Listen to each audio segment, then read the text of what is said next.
तो हम सदन के बाहर और सदन के अंदर भी कार्यस्थगन प्रस्ताव ला करके और जिस सदन को विश्वास में लेकर के उन्होंने 32 की खतियान की बात की थी, उस सदन को भी बिना बताए सरकार ने दूसरे रास्ते से, वैसे में जब सदन चल रहा था और दूसरे रास्ते से उन्होंने एक नया रुख अख्तियार करने का बात किया, जिसको लेकर के राज्य के नौजवानों में भ्रम है और प्रदेश के नौजवानों की जो आवाज़ है कि 60-40 नए चलतों का जो उनका गुंज है, वह सदन के बाहर और सदन के अंदर हम लगातार मांग कर रहे हैं कि माननीय मुख्यमंत्री जी सदन के अंदर इस बात को उत्तर देने का काम करें। लेकिन सरकार लगातार पलायन कर रही है और हम आगे विश्वास करते हैं कि सरकार सदन के अंदर आकर के उत्तर दे।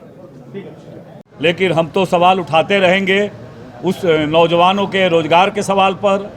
हमारे जो कृषि मित्र है, जिसके बारे में सरकार वादा करके आई थी कि साथ कृषि मित्रों के बारे में, उन कृषि मित्रों की जो जायज़ मांगे हैं उसको आवाज़ हमने सदन के अंदर भी उठाया, सदन के बाहर उठाया। जो हमारे अनुबंध कर्मी हैं उनकी आवाज़ हम लगातार बाहर भी उठा रहे हैं, अंदर भी उठा रहे हैं। तो मुझे आशा है कि सरकार उनके बारे में विचार करे, जो अनुबंध कर्मी है उसके बारे में विचार करे, कृषि मित्रों के बारे में विचार करे। 2 लाख प्रत्येक किसानों का ऋण माफ़ी के बारे में कहा था, उसके बारे में सरकार विचार करे। नौजवानों के रोजगार सृजन जो 5 लाख प्रति वर्ष देने का कहा था, 15 लाख नौजवानों को रोजगार सृजन देने के बारे में विचार करें, तो निश्चित रूप से हम सब स्वागत करेंगे। का काम किया था और जिस प्रकार का बजट में कृषि प्रभाग लगातार कटौती करने का काम सरकार कर रही है, इसको लेकर के हमने अपने अभिभाषण में सरकार का ध्यान आकृष्ट कराया।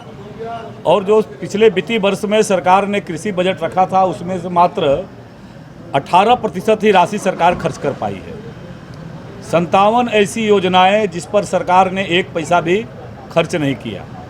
यहाँ तक कि जो निश्चय पत्र और जन घोषणा पत्र गठबंधन के साझेदार दलों ने जो घोषणा किया था, उन घोषणाओं को भी सरकार ने अपने बजट, कृषि बजट के परिप्रेक्ष्य में किसी प्रकार का उन्होंने उसको स्थान देने का काम नहीं किया।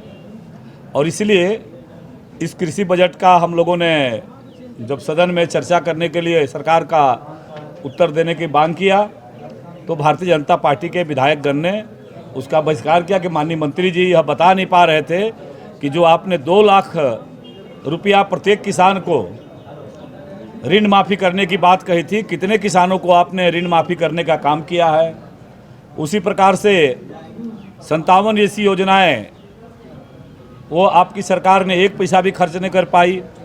पूर्व मुख्यमंत्री रघुबर दास जी के समय में 1 एकड़ से लेकर के 5 एकड़ तक किसानों के खाते में जो 25,000 रुपया देने की बात दिया था और कुल 8,800 करोड़ किसानों के खाते में देने का काम किया था डीबीटी के माध्यम से। सरकार ने योजना क्यों बंद कर दी?